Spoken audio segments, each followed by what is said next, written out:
Okay, let's get started. Thanks everyone for joining. This is Jonathan Berry from Accelatis. This webinar is on HFM rules profiling. This is a little more advanced, so everyone is welcome, but we will get into some technical details. The presentation will be available to send out afterwards, so don't worry about writing down all of the select statements as we go through. You will be able to get a copy of it after the fact. So let's get started. First, a little bit of background about who we are. So Accelatis provides an application performance management solution really formed around the Oracle EPM suite. Here's just a couple of screenshots. Today's presentation is not going to talk about the Accelatis suite. We're going to focus on HFM rules profiling. It's just we did want everyone to know that we do produce a software solution formed around improving performance within Oracle EPM. Just a little bit of background on who we are. My name is Jonathan Berry. I was involved early on from the Hyperion Financial Management Development Team. I left in 2008 to form Accelatis, really focused on solving problems that face Hyperion administrators. And on our team, we have a wealth of knowledge from Hyperion, with Hyperion technologists with a great deal of experience, including Tony Mitri, who's a former consulting member of technical staff with Oracle, as well as Rob Salzman, who has a great deal of experience with S-based implementations and tuning. And also joining us recently is Ed DeLisi, who's a former executive with Upstream FDM as well as at Finit. Okay. So the Accelatis Ascension suite is a solution focused on all of the focus areas of managing performance on Oracle EPM. Today we're really just going to talk about HFM rules profiling, which falls into the optimize category, and it's really just one feature within the optimize category. Also within optimize, we have solutions built around S-base calc profiling, planning forms optimization, as well as HFM Subcube analysis. So we do have presentations and documentations on the rest of the solution, but today we're really just going to focus on optimization for HFM rules profiling. So rules profiling, I'm assuming that everyone who is joining the conference has some history with HFM as well as rules and understands the complexity within HFM rules. So why would we even go about trying to profile rules, and what does that mean? Well, at its most basic, it can offer faster consolidations and ultimately a more predictable close. And what we look at with profiling rules is to position it as something that we can do on a more regular basis, because performance is affected not only by changing our rules, but it's also affected by data changes, by when we change periods, as well as the point of view. So I think right now people, if they look at it at all, it might be something that they think of as something that they should do once when they first implement their solution, or perhaps when they do an upgrade, or perhaps when they're changing environments. It's really something that can change dramatically from period to period or by data, so we position it as something that is extremely valuable to do on a regular basis. Some of the challenges around profiling rules are that without having a lot of expertise in rules or with VB script, it's very difficult to determine where the bottlenecks are. Also, understanding the data organization within HFM it's not widely understood. And because HFM rules are VB script, which are very powerful, it can also be very error prone, so really anything goes. So what we're going to focus on today, and hopefully what you'll walk away with, is an understanding of what the manual process is for profiling rules. Also understand that this is something our software does manually, but what we will do is we'll go through what our software does under the covers. And if you don't know this already, just understand that there's a huge value in going through the process of profiling rules, whether you do it manually or in an automated fashion like with our solution.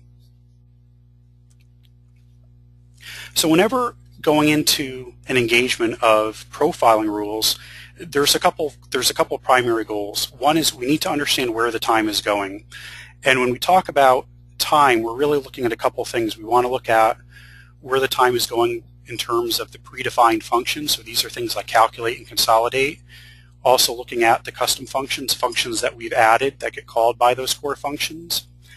We may want to isolate certain blocks of code and see how long they take up of our total consolidation. And we even want to break it down by point of view. So it's one thing to know that time is being spent in a high-level function. It's another to know that it's being spent on specific entities. We may also want to look at things called counters. So how many times a function is getting called, or how many times a specific line of code is getting called. So anyone who's gone through this process, it probably has some familiarity with what these mean, and we'll show why they're important and how to accomplish this. And also we may want to look at the effect that rules have on data. So how do our subcubes get populated by data? And this could be because our rules are generating erroneous data, or because they're generating zeros, or for a host of other reasons. So the steps in the profiling rules process, there's really a few of them, and what I should say first and foremost is that we're going to look at a very detailed way of profiling rules. I think what many EPM clients have done may be something that's superficial, which gives us some basic information, but we're going to take it to a very detailed level where we can get really down and dirty and really understand where our time is going. There's value at doing it at multiple levels, but if you're just profiling at a very high level, then you're not really going to get the true benefit of going through the process. So first and foremost, we're going to look at instrumenting the rules. And this is getting into adding timings to all the functions. We're going to track the subroutines with a complete stack trace so we know at a very low level function how we got there, so we can determine that this function may be taking up a lot of our time, but if we don't know who exactly was calling it, then we may be at a loss for really how to track down getting performance gains. We're also going to look at how to track time by point of view. We'll show you how to do custom timing blocks as well as line counts. And we'll cover how to persist our data, because there's a number of ways to do that, each with their own drawbacks and benefits. We're also going to look at, in terms of the process, in terms of profiling rules, how to take a snapshot of what our subcube populations are before we run our calculations. Then we'll actually run the consolidation, and then we'll take a snapshot of our subcube populations after the calculation so we can view the differences. And then we're going to look at how to analyze results. So we can actually, we'll have this wealth of data, but it's only useful if we can go in and make sense of it. And then ultimately, there's going to be remediation. So I want to point out that what the initial process will do, as well as what our tool does, is identify very clearly where the bottlenecks are. Then ultimately someone will need to go in and remediate the problems, and that will take expertise, whether it's through a consulting partner or through in-house expertise. So the first thing we'll look at is the techniques for storing data, and then we'll get into the actual details of adding timings. So there's really four options, really three options with one hybrid approach for saving our data. So it's all fine and good that we're going to go in and we're going to add lines of code to track where the time is going. But that data needs to get stored. And there's really three ways to approach it. One is to write it directly to a file, which I think is the primary way that people do it today, and there's a lot of examples of how that gets done. Another way is to write it directly to a database, which offers some more power and alleviates some of the issues that come with writing to a file. And then there's what we call writing to an object, which is writing to something in memory, which has its benefits and drawbacks, and we'll talk about what those are. And we'll talk about a hybrid approach, which is what we do in our solution. Okay.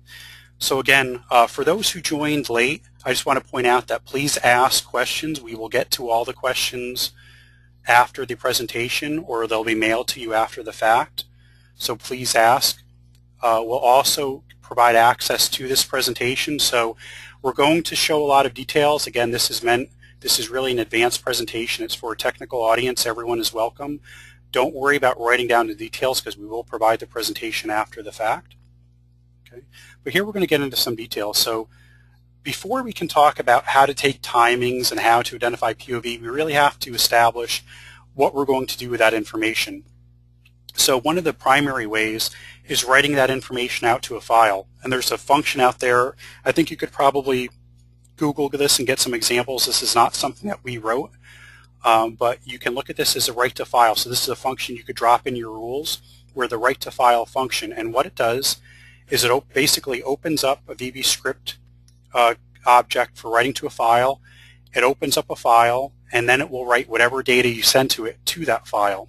And you can see at the very top how you can execute this is just in your VB script. You can call WriteToFile, and you can pass it any information you want, and it will go and it'll add a line to the file. So, you know, at the very end, we're going to talk about gotchas, and there's a big one here is that leveraging WriteToFile could be performance issues resulting from, because of the fact that HFM rules leverages multiple script engines, both blocking issues, so there could be errors, as well as performance issues that result from using WriteToFile, and we'll get into a little bit of detail there later. But WriteToFile is definitely the most easy, it's the most accessible function to use. Anyone can just drop that in and you'll start getting results, but there are some significant performance issues that could result from leveraging this mechanism. Something that's a little more advanced but also a little more powerful is writing directly to a database as opposed to a file. So this would require that a database instance is available and you have access to it. And is very similar to WriteToFile in the way that you would call it, because you could just call WriteToDatabase, you pass it some text, and it will add that line to whatever table we've defined. We've included a sample WriteToDatabase function, which basically just takes text and will add a row to a table name that we've already defined. So again, I won't get into details of this because you will get the presentation later, but understand that this avoids some of the issues with writing to file, but there are still some additional issues in that if you leverage writing to a database, any time that we spend writing to a database will affect our overall timings. So ultimately, we want to profile our rules and have as little impact to the overall consolidation process as possible. This is pretty effective, but our overall timings are going to be affected by every time we write to a database. And understand some of the samples that we're going to be looking at later when we get into analysis, we're going to be looking at a rules file which has 22,000 lines. You know, it's possible that anything, you know, rules can be from a couple hundred lines to a couple thousand lines to many tens of thousands of lines, depending on whether you're US-based or European-based, which would tend to have more lines of code. Profiling is valuable really at any of those lines, because one line of code could make the difference between a 2-minute consolidation and a 20-minute consolidation. And one of our clients who's actually on the phone had that experience. They modified one line of code and had an order of magnitude difference in their rules. Leveraging a process of profiling rules can identify that, but understand that there's going to be upsides and downsides for how we get the data to some data, whether it's a database or a file. So in this case, this is great, this is powerful, but the time it takes to write to the data will affect our overall consolidation time. Okay, so let's talk about something else, and this is what we call a WriteToObject. So again, WriteToFile, very simple. We're going to write to a data file on our drive. Write to a database is also good. It's going to write it to a database, but also has some downsides. WriteToObject is the concept that we can create a piece of code that'll run in the background, and we can write it to memory. Now, ultimately, we want to get that data to a place that we can report on it, but on its surface, this solves many of the problems that WriteToFile and WriteToDatabase have, but then introduces one more issue, is that we need to get that data to some persisted storage. Now, this is, when we talk about a hybrid technique, what our solution does is we actually leverage the WriteToObject mechanism, and in the background we use threads to write the data to a database in the background. So again, we have a note at the bottom that says, you know, we recommend performing the actual write activities in a thread to limit the actual impact on performance of the consolidation. So what we think the optimal way is to have an object in memory. The VB script will send its data to the object, and the object will immediately return, and then in the background write the data to the database as it sees fit. So we limit the impact on consolidation rules, and we actually do the persisting code when there's time to do so. So again, this is much more advanced, will take much more expertise, but eliminates the issues of the other techniques. Okay. So we just discussed the various techniques for getting data to a storage mechanism. Now let's actually talk about the fun stuff, the meat of it. How are we going to track time in a rules file? So the very first thing is we're just going to cover at a high level how to track time, how to capture time in a file or for a block of code. And it really comes down to adding timers. And we can add timers to the beginning and end of functions, so we ultimately know how long we spent in that function. We can also add timers to blocks of code, where if we are the analyst doing the rules profiling and we suspect that a block of code may be the culprit, we could focus in on that block of code and add timers just around that block, so at the end of our profiling we can walk away knowing how much time was spent just on those lines of code. And we can also add iterators or line counters, so that if we want to know how many times a specific line gets called, we could add a little instrumentation that will give us that information. And a screenshot we have, which we'll show later, is how this could look when we do our analysis. Because ultimately, great, we're going to have all this data, but we want to be able to go in and get some type of graphical representation of what it looks like, so that we can drill in on the problem areas. So again, here we have something that's very detailed. This is a sample of what instrumentation could look like and how we can capture the time spent within a function. And again, we'll look at a little bit of this later, and again, you'll get a sample of this. But I'll just cover in blue is a sample instrumentation. The actual black is what our calculate function could look like. And in blue, I'll just cover this very quickly, is that we're going to define some variables. We're going to define something called a function trace, which we'll cover later. But in this case, we will create an object in memory, which we'll then use to save our data. And we're going to, at the very top of the function, we're going to get the current time. Then at the end of the function, we're going to get the current time again, so that we know what the time was when we started, what the time was when we ended. And now we're going to write out all that data, and we'll explain in detail about what all these things are. But ultimately, at the very end of the function, we are passing in, you can see here, the start time and the end time, so that our object or our file can then do the math to say, okay, this is how much time was spent in this function. Okay. So, I mean, that's really at its simplest. That is what a timer is, and we could do timers for the entire function. We could do it for a block of code, but it's really as simple as that, capturing the time at the beginning, capturing at the end, and then somehow saving that information off to the side. And this is all fine and good if we want to capture just high-level information. So our top-level functions, calculate, consolidate, translate, we can get that information very quickly.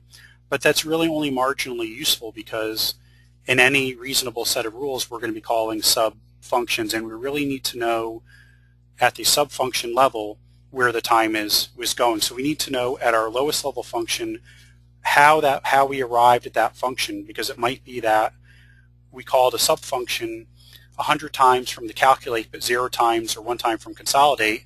We then can trace back and decide how to improve our performance. So the next thing we want to do is really calculate what our function stack is, how we got there. So, you know, out of the box, we can look at some top-level functions, calculate, translate, and a custom function. And we can see here, if we instrumented the functions on the left, we'll get some good information about the time that was spent in this function. What we're not going to know is how we arrived there. However, if we start including some other specific information, for example, the function that we're in, or the stack trace of how we got there, now we're really going to be able to slice and dice where the time went. So if we look at the before, very high level, great. We know that we're calling custom functions, and in custom function we're writing to a file about, hey, this is the time that was spent. But later, if we actually include the stack trace, so in the custom function we add a parameter called function stack. So part of our instrumentations, we're actually modifying some of our functions so that we can capture the trace of how we got there. So when we call custom function, that function stack is going to include a piece of information. It's either going to include, in this case, calculate or translate, that when we save our instrumentation data for a custom function, we will know for that invocation, we'll know whether we got there from the calculate function or from the translate function. Right, and the timing for how much of this custom function was spent from being called from calculate or being called from translate. Now we can go even deeper that if custom function calls other custom functions, well, what we'd have to do is we'd have to pass that function stack onto those sub-functions, and we'd have to include custom function as part of it. And we'll show later how to do that. But again, you have to be thinking about not just the top-level functions, but at all of our sub-functions, knowing how we got there, because without that, we only have some very high-level information that's going to be marginally useful when we go to analyze our data. Okay, so moving on to capturing POV. Okay, so right away we've talked about how to add timers, we've talked about how to capture the function stack. Another valuable piece of information is the actual point of view. So it's one thing to know that we made it into calculator, consolidator, or subfunction, but we want to break it down by point of view, meaning it might be that we spend all of our time in a handful of entities, or maybe certain entities that required translation or some other funky custom logic. But unless we actually capture the point of view as part of our instrumentation, we're going to lose that very critical bit of information. So we know that we're given context. When we enter an HFM rule, we're given context of where we are. And we can call functions like hs.dimension, so hs.account, or hs.entity, .id, or .member. And that's going to give us our member ID or our member label. Now, we'd recommend that at the time that we're capturing the data, it's probably better to capture IDs and it'll be more efficient, and then translate the IDs to members later. But ultimately, you can see this function WriteToObject, which could also be WriteToFile or WriteToDatabase, where we just send ourselves a message, hey, we finished a calc routine, and it happens that we ran this calc routine where the entity equals, and then ultimately we're passing in a little bit of VB script to uppercase our function, but we're calling hs.entity.member. So we'll know when this function gets written, we'll have a piece of data that says, hey, we finished the calc routine and our entity equals whatever the entity member was. So when we look at our results, we'll see dozens or hundreds of thousands of these, but we'll be able to break it down by the actual context of the member for which we were called. Because otherwise, you're just going to know that you were in calculate, and you won't actually be able to know what the POV was, so that if you then go to try to optimize it, you're then going to be guessing as to what entity or what point of view actually was causing the performance timing. So again, we can capture timings, we can capture our function trace, and then we can capture our point of view. And now we're going to have a really rich set of data with which to go back and do our analysis. Okay. So here's just a sample putting it all together. Again, I'm not expecting that anyone's going to digest this right here, but just we talked about a bunch of things. I want to cover what this could look like for a whole helper function. So I'm going to walk through this quickly and then we'll move on. So a helper function, you would add a parameter to all of our helper functions called a function trace. So what we start at the very top is we declare some variables, and we're going to modify our function trace. So we know that our function trace in this function is whatever the function stack is of how we got called. But when we call it going forward, we need to modify it because we need to add ourselves. And for those who don't know, our office is right next to a train track, so I'll just wait a couple seconds for. Okay, very good. So that was the 11:30 train. I think it's 3 minutes early. Okay, so we need to modify our stack trace because as we call additional subfunctions, we need to include ourselves there. So as you can imagine, as long as every subfunction includes a new parameter called function trace, and we modify it accordingly whenever we get called, we'll have a very detailed stack trace of how we got to that point in time. So again, we're going to modify the stack trace. In this case, we're creating our object and we're calling getCurrentTime.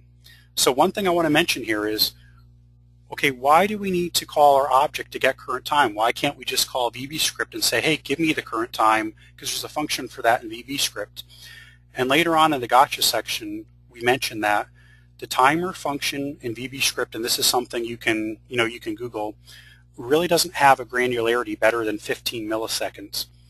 So now what we've done in our solution, and what you can also do, is implement within, if you go the a little object route, and we have a C++ object which is very low level, and we have a get current time which can get us the current time at the millisecond level. And the issue is that if you instrument based on VBScript, which is what many people do when they're using WriteToFile because it's very simple, the issue is that your granularity will never be better than 15 milliseconds. And once you have hundreds or thousands or tens of thousands of invocations, that rounding error is going to be amplified, and you're really going to get some errors in your timing calculations. So that's why we do this at the very top. So then you see, after we get our current time, which we'll store, which we'll use later, we'll have whatever our helper function did. In this case, it called other helper functions, and we pass in the stack trace. And then I just have a sample piece of code here which runs a test. And if our test happens to be true, maybe we want to know really how many times are we getting to this particular line of code. So we put in a line counter here. So in this case, we added a line of instrumentation where we're calling our object and saying, hey, we're not adding a timer, but we're saying we want to mark that we hit this line of code. So we're saying add line counter. And in this case, we're going to pass in some identifier, and this could be a string, it could be an ID. The issue is if you're only adding one of these over an entire function, then you can really call this anything you want. But if you're going to do a couple of these or a couple dozen, then you need to identify these uniquely so that when you do your analysis, you know that we were talking about this particular line of code. So here we just put in information like an identifier. We also want to include the context, the helper function, which we would have known from the identifier anyway, but it'll make our analysis easier. And we may even want to include the line number. What this will do is this will give us information for our analysis, which will help us to identify how many times we hit this line of code. Okay? So then at the very end, we did the rest of whatever our helper function did. Then at the very end, this is where we're going to capture some more data, and we're going to write it ultimately to the database. So we're going to capture the end time. So now we knew that we captured our start time right before we started executing our true function. And then at the very end, we captured our end time. So great. So now we have those two bits of information, and now we actually want to write our data. So in this case, and you can write more or less data by how deep you want to do your instrumentation, what we're showing is an example of what we do in our solution, where we capture our current function that we're in. We capture the stack trace of how we got there. We actually capture almost the entire point of view, so we know down to a very detailed level what our POV was when we got to this point. So when we do our analysis, we can really slice and dice it and break it down by our point of view. And then we pass in our start time and end time, so we let our object do the math. You could also do the difference here and actually just send in the duration. By sending in the start and end time in our solution, we're actually able to put together a whole picture of how the consolidation went from the actual time it started, when things were getting called, and to the end. So we have more data than just how long it took. We can actually draw a timeline of what happened during the consolidation. So the way that we did it, we're passing in all of this information so we can get that rich, analysis after the fact. Okay, so we've covered different ways to write data.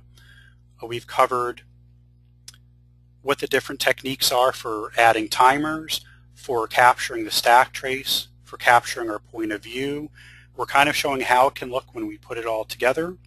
Some of the things that we'll cover going forward is we want to look at, if we want to identify what the effects on data are, we need to capture subcube populations before and after. Again, this isn't something that everyone has to do, it's optional. But again, as trying to be thorough in our process, understanding how rules affects our data can be pretty important. And it can also identify if we are generating rogue data, or we're generating zeros or something like that. So we need to look at that. We're going to look at some of the gotchas, and we'll also look at how to do our analysis. So again, you might consider this optional, so we won't spend a lot of time on it. But if we want to capture what our subcube populations are before and after, here's how it can be done. Again, in capturing subcube populations is useful for a number of other things. We actually also have a tool in our solution called the Subcube Analyzer where we'll do this automatically, and we can show how subcube populations have changed over time. We'll show where zeros are in subcubes. But if all we want to do is understand what the subcube populations are before we run our calculation and after, here's a way we can do it. And it's really just, it looks like a very simple SQL statement. I think the devil is in the details, is that this can generate a tremendous amount of data, and then doing the analysis on it can be a little bit tricky, but at a high level this is what we're doing. In HFM we need to look at our two tables. We need to look at our currency tables, which are our DCE tables, and our node tables, which are our DCN tables. And the difference is the node table also includes the parent, so it's looking at that that parent-child relationship. But we could go in and run a query where we're selecting the entity and value and the count of all records from a DCE table. And we're going to group it by entity and value. And what you'll get out is a set of records that could look something like this, where we have our entity IDs and our value IDs. So these are member IDs and the number of records. So great, we could say, boy, for this combination, we have 72 records for where our entity and value is entity ID 5 and value 10, and 34 for the combination of 5 and 11. And we'll have to go and translate those IDs to members, and we can do that from the metadata tables. On the DCN tables, again, there's a little bit more information because we have a parent, but it's really the same thing. You could go today into SQL Manager or into SQL Developer, and you could run these queries, and you would get a ton of records. And then you'd have to do some additional analysis. So running the queries isn't really that complicated. It's just what to do with the information, after the fact that we need to look at. So at a high level, we just wanted to show this is how you could capture your subcube. So if you did a capture before you ran your profiling, or before you run your rules, and then do it again after, and then are able to take that information and compare, you could then look for the delta of where the numbers after the fact are larger than the numbers before, and you could see how your rules are affecting data. Okay, again, very detailed, but extremely useful if you have the capacity to do it. So we've talked about a lot of things, very detailed. What we want to do is cover some gotchas, and these are very important. Whether there's a couple of things in here that even if you're not doing a profiling rules exercise, some very valuable information here, whether you do it manually with our solution or otherwise. So again, we have a couple pages of these, and then we'll go into analysis and wrap up. So a couple of things to note. HFM leverages the concept of multiple VB script engines, and there are some tuning settings where you can define how many to use, but it's based on a couple of things. It's based on processors and threads and some tuning settings. But the fact that we're using multiple VB script engines means you need to be very cautious about global variables, because if you're using counters as global variables, you'll get erroneous results because each VB script engine will load an instance of your rules. So if you have a global variable, you'll actually have multiple instances of those global variables, and you cannot guarantee what instance of your VB script is getting executed for whatever invocation of your rule. So if you have something as a global variable, you really have multiple instances of a global variable, which means any type of calculation you're doing on globals are going to get really goofed up. So be very careful of that. And also understand that the total elapsed time, or the time that calculated, could be more than the total elapsed time. So when you add up all the time spent in rules, it could be more than the total actual time spent in consolidation because they were running in parallel. So your consolidation might have run in 1 minute, and you might find that when you add up all of your timings, that you have 3 minutes or 4 minutes. And where you have to be careful is it might be because they were running in parallel, or it might be because you're running using the VB script timer function, in which case it's going to round up or down, and some timings might have rounded to 0 and some might have rounded the other way. So you have to be very careful about multiple VB script engines as well as using that timer function, which we'll get into. The other thing you want to be careful of is the actual impact on your consolidation that your instrumentation is causing. So in our example of how we instrument rules, we do everything at the very top of the function, and we take and then we write at the very end of the function. So the actual time that we're calculating is for the actual meat of the function itself. Now, if you're calling subfunctions, those will be included, but we try to minimize how much time is being spent. We then try to minimize how much, even if we're writing outside of the functions, just to limit the time that is being spent to write the data. And that's why if you're using WriteToFile is probably the worst offender. WriteToDatabase is a little bit better. If you have the wherewithal to write it to an object in memory and then write the data off in a thread, that's going to be your best bet. But then you also have to be careful. Don't create a thread for every call. Be smart about how you're creating the threads, because that can cause its own issues. But just be aware of what is going on during the instrumentation and know that the overall timing will be affected by instrumentation.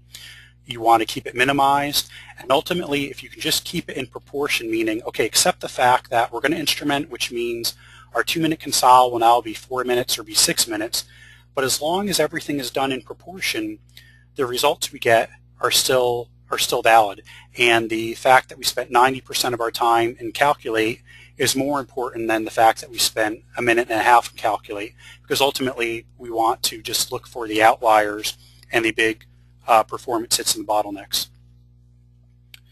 Again, one item, eliminate unnecessary calls to routines from the global scope. So this may not affect your runtime performance, but it will affect the time it takes to load rules as well as the time it takes to open an application. Okay, so this is just kind of a nugget that you can go in and use today when you get off this call. If you have calls in the global scope, those are going to get executed whenever the rules are loaded, even if we're not making any calculations or consolidations. So when you load rules are getting loaded, and when you open the application, rules are getting loaded. So if you have function calls there, those will be executed at that time. So by really taking a look at if those need to be executed there or they just need to be executed at the time of a consolidation, that can make a big difference in the time it takes to open an application or the time it takes to load rules. Just understand that that's what's going to happen whenever rules are loaded. Okay, jumping ahead. Again, writing to a file for multiple VB script engines is dangerous. This goes back to the other point, but specifically, each instance of the VB script engine may block access to the specific file that we're opening. So when we looked at that first WriteToFile function, if every instance has its own file that we're writing to, and you have multiple instances trying to write to it at the same time, they could block each other, they could potentially cause deadlocks, and certainly they could cause performance issues. So doing so could effectively cause a multi-threaded consolidation into a single-threaded operation, which could entirely skew the proportion of your calculations that are being run. So you no longer have things being calculated in proportion to each other, even if they take longer. So if you're going to use WriteToFile, what you should really do is have an instance of a file for every instance of the script engine. So you could do something where you create a random file name, use a random number as part of a file name, so every instance has its own file, and then at the end what you'll just need to do is group them all together to do your analysis, but at least you know that every instance of VB script is writing to its own file. And then lastly, I mentioned this before, the resolution of timings. Okay, if you use the timer in VB script, it's not very granular, and you could really affect your overall timings, because a little error might not seem like a big deal. It's like, okay, 15 milliseconds as opposed to 20 milliseconds, or if you're less than 15 milliseconds, it might register as 0. So you could actually have, if you have very quick function calls, it may total 0, even though it's been called 10,000 times at 11 milliseconds. It'll register as 0 because VB script timer doesn't get more granular, more fine-grained than that. So again, that's why leveraging some outside object that's a little more low level will give you more accurate results. Okay, so what we're going to do is we want to talk a little bit about what it means to analyze results. And honestly, this could be a whole day session on its own, because this could get very detailed looking at the results that get generated. So what we're going to do is we're just going to talk at very high level what it means to analyze results, and then we're going to jump over to the analysis screen in our solution just to show what it could look like and what you ultimately want to achieve if you're going to do this manually, because there's a lot of ways that you can get there. We want to show one way as to how it can look. But at the end of the day, you're going to have a tremendous amount of data. You could have hundreds of thousands of records depending on how fine the instrumentation was. And if it's in a file, you know, the simplest thing might be to open it in Excel and plot it. Again, there's challenges there because Excel doesn't do a great job of grouping data, which is something we need to do here, but it is a way to get data into Excel and try to plot it from there. Another way is if it's in a database, well, then you can then import it into Excel and plot it there, or if you have access to a SQL-based report writer, then you can do that as well. But what you need to do is write queries to get the relevant data. So I won't go into this in too much detail. I think it'll be more valuable to show you what it could look like. But, and remember, you'll all get a copy of this presentation, but kind of in pseudocode, you have all your records of data, and depending to what level you've profiled, if you've included a function stack, that'll be an option. If you've included POV, that's another option. But just as a couple of examples, if you want to just look at your function count, how many times you entered a function, if you added that information, what you need to do is you'll have all this data. You'll need to filter out by just the function name, and then you'll have to do a count on the total rows. Now, if you also included stack trace information, then you include that in the filter to narrow down the code path. Again, I'll talk about one timing thing. If you want to do function timing or timing blocks, you need to filter, again, by the function name or the timing block ID if you chose to instrument at that level. And then you need to use a sum of the duration of all of your records. So we're not counting records, but somewhere in there there's going to be a duration, or there's going to be a start and end time, and you'll need to calculate the duration, and then you'll need to sum all the duration for all of the rows, and then you're going to get, then you'll get a number. And then really what you'll need to do is then take that data and start graphing it or charting it. So what we're going to do at this point is I'm going to change presenters over to Tony, and I'm going to jump over and just drive on his machine because he has an example of an instrumentation that's been completed. So what we can do is we can then look at how this could potentially look in your environment. Again, we're showing it from our solution, but this is something it's achievable manually if you have the wherewithal to instrument at that level and then to generate the data and then to run the reports. So what I'm going to do is I'm going to jump over here. We'll make Tony presenter. And then Tony, if you show your screen. Okay. Show the screen. Okay. So what we're looking at is, and we'll go through this quickly, is we're just looking at the actual automatically instrumented code. So we showed one quick example in the presentation, but this is a file which is 22,000 lines. So after it gets instrumented, what we'll see is we're doing a diff, and we can, let's scroll the other way, and we're just doing a diff where we can see where the instrumentation got injected. And we can see that it might be, in this case, we're looking at one specific line of code that we're trying to track, or the beginning and end of a function, or so on. But this is just an example of what it could look like and what you need to do manually.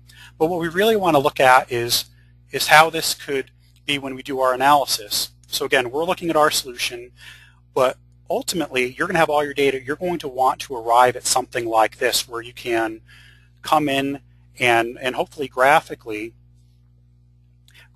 make some assessments on where the time is going.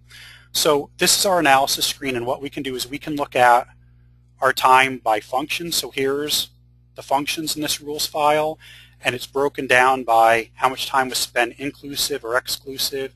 And you can just look at what we've done is we've calculated the total time spent, the number of times it was called, the overall percentage time that was spent, and so on. So in this case, for calculate, we see that, wow, a whole lot of time was spent in calculate. It makes up the bulk of the time spent. If we're going to invest time in optimizing and remediating and improving our calculation times, we really have to know where to spend our time, because if you're just sit in front of a rules file, you're going to start guessing as to where the performance issues are, and you could spend a great deal of time trying to improve something that's only taking 4% overall of your performance time.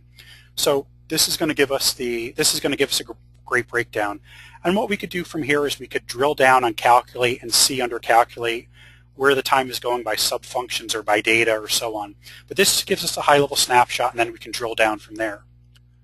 What you also may want to do is, it's one thing to know that how much time the functions are taking, but as analysts, we also may have some suspicion that certain blocks of code are taking a long time. So you can add instrumentation around blocks of code and say, okay, I just want to know how much these 4 lines of code are taking. So you could add instrumentation before the code, after the code, save it. So then you could do analysis on the actual blocks of code. And in this case, we can see, wow, one block really took a lot of time. These others really didn't take much time at all. So I might have had suspicion that the open data unit was taking a lot of time, but I could see, boy, even though it was called 88 times overall, it was taking almost no time. In fact, in this case, it didn't even register. So we can do things like that. We can also look at how many times a line of code was executed. So often we may have if-then statements or loops, and we want to know, boy, how many times am I hitting this particular line of code? So you could add instrumentation to do that. Again, in our solution, all you need to do is highlight a line of code, add a line counter, and it would do it automatically. So everything we're looking at here is done really with a couple of clicks. It's pretty much out of the box. All you need to do is add your timing blocks and iterators. But in this case, we can see, okay, the line where we call the treasury function got called 92 times, and another line counter that we labeled no data only got called 13 times. So we have some real information about how many times we executed these lines of code. And again, all of this is, once you instrument your code, this is all available in your data. It's just the second part of it, which is outside the scope of this discussion, is how to get at the data. And again, if you have someone who's good at running SQL queries, this is absolutely achievable. Again, in the tool, this is something that's presented, very quickly, out of the box. And then also, so what we've looked at is time by function, timing blocks, line counters. Ultimately, we also want to look at by entity. So it might be that it's all fine and good. All of our time was spent in calculate. Great, we know that.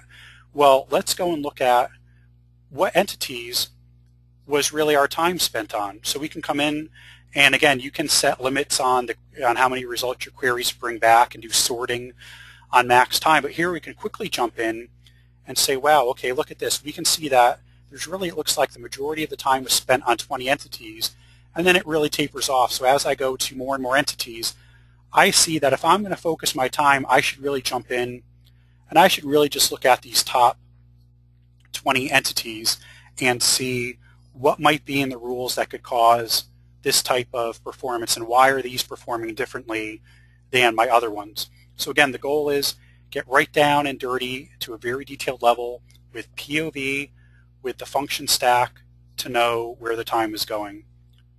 And lastly, we can also look at the, let's see, okay, so by data, in this case, we didn't take Subcube population snapshots. Usually, if you run the consolidation before, you may have no differences in Subcube populations. If it's the first time it's being run, you'll see the difference in data changes. So, okay, and also we can look at the timeline of the consolidation, but that's only going to be useful if we're going to do some really detailed analysis. So let's see, just looking at time. Okay, we're running low on time. So again, we just want to jump over here to show what the analysis could look like if you're able to, run the queries.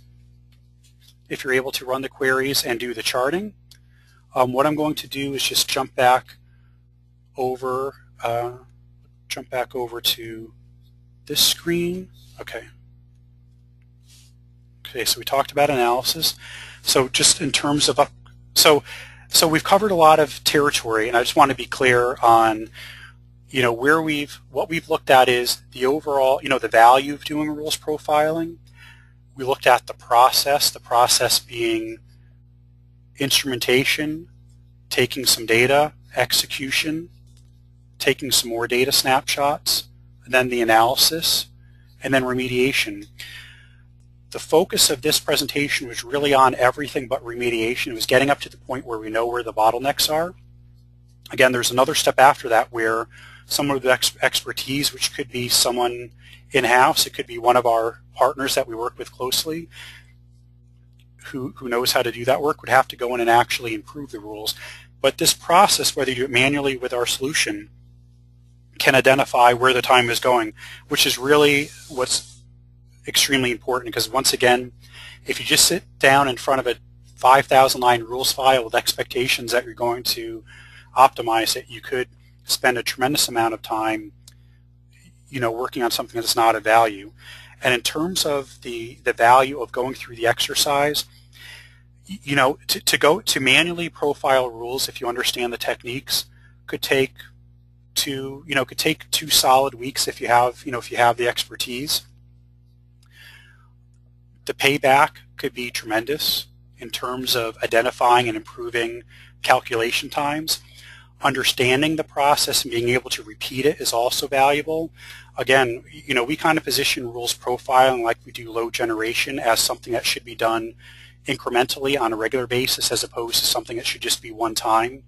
And with an automated solution, it becomes absolutely possible to do it on a regular basis as opposed to having to make it a big engagement where, the systems come offline and lots of people need to be, brought in. But even if you develop the techniques in-house, to be able to do that on a regular basis and keep it up to date could be extremely valuable. So that's the core of it. Again, I know there's some questions. I want to mention we'll be doing this webinar again. We also have some other webinars where we're going to focus on load testing and user simulations. We'll also be doing a webinar at a more higher level looking at how to manage your Oracle EPM environment, and we'll be going through the questions after the webinar to send the answers out to people specifically, so don't worry if you ask a question, it will get answered. And we'll also be sending out a link to our presentation. So I'm just jumping over for a second here. Okay.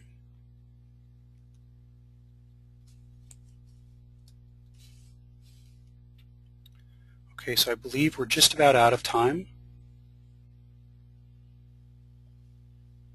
See, I'm just going through to see if there's any questions which apply to a broader audience.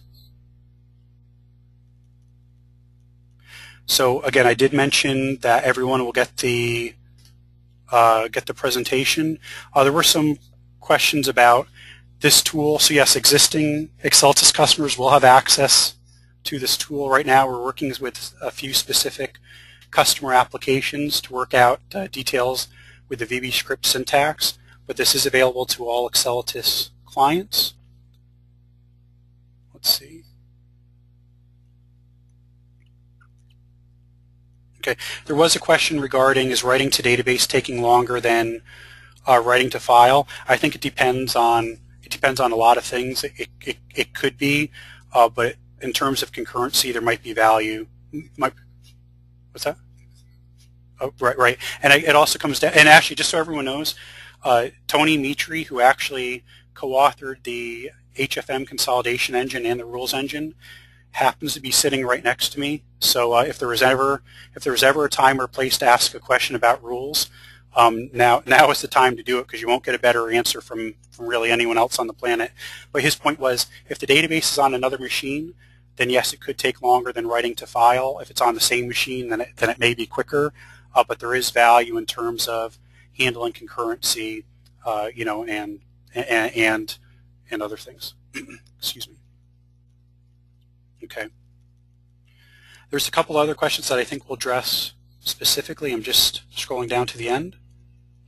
Okay, so hopefully this was valuable for everyone. Again, this was the first in our webinar series. We're going to be doing both specific Accelatis training for prospects, partners, and clients.